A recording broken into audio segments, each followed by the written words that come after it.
Welcome back to Muscle in the Morning, brought to you by IronMag Labs. Make your mark. I'm Dave Palumbo, and today is Wednesday, April 12th, 2017. And let's find out what's going on in the world of bodybuilding and fitness. If you believe what the textbooks say, then the Cretaceous period ended a few million years ago. But then again, I bet the people writing those textbooks probably haven't ever gotten up close and personal with PETAR KLANCIR. New training footage from the very Cretaceous-looking Yamamoto Nutrition big man surfaced this week, showing one of the real-deal freaks in the sport doing what it is that he does best. Klančir's size and shape are definitely a throwback to an era that I thought vanished a long time ago. But if this guy starts stacking up a few well-timed wins, it won't be long before he starts attracting all sorts of attention. I've got some news for everyone out there trying to rise and grind their way to the top.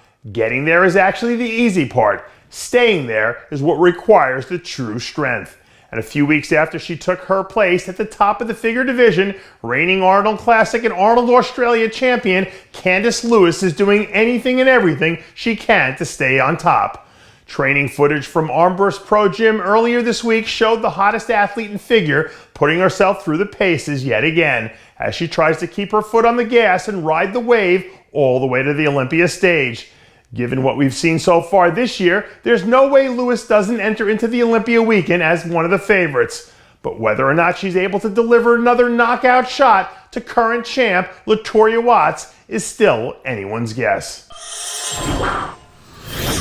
With the New York Pro now less than 2 months away, we've officially entered into tunnel vision time for all the competitors heading into this year's event.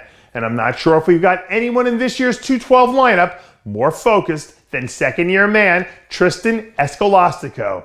After all of last year that he took off to focus on fine-tuning his game, the new and improved Escolastico is ready to show some of the best fans in bodybuilding exactly what it is that he's been working on for the past 12 months. Progress photos coming out of Team Esco show the 230-pound former North American champ bigger, fuller, and harder than he's ever been, stirring up some conversation about what sort of wild card he can be in this year's group.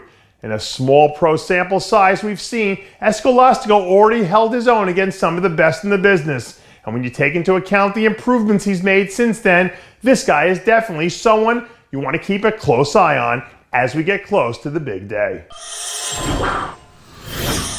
If you spend enough time in bodybuilding, you'll come to one very important realization. This thing really isn't about competing against anyone else. At the end of the day, it's the real competition is about you competing to improve on your own personal best. And at this year's Arnold Classic, I don't know if we saw a more improved athlete overall than 212 powerhouse Quincy Taylor.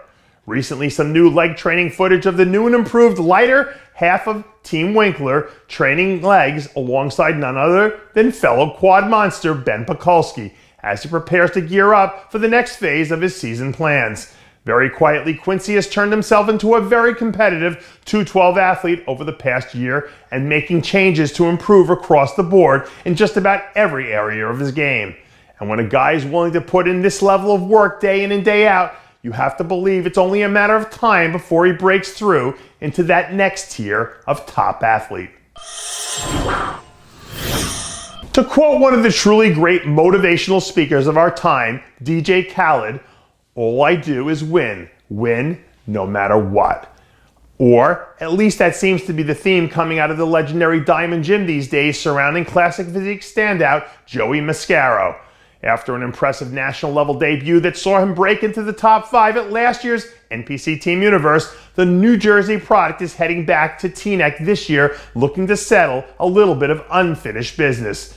Inside sources tell me that Mascaro put together a wildly productive offseason and is on pace to deliver a lights-out performance at one of the NPC's biggest stages. The NPC seems to be cranking out ready-made classic physique stars left and right these days. And if Mascaro can make good on his promise, he'll have a chance to become the division's latest overnight sensation.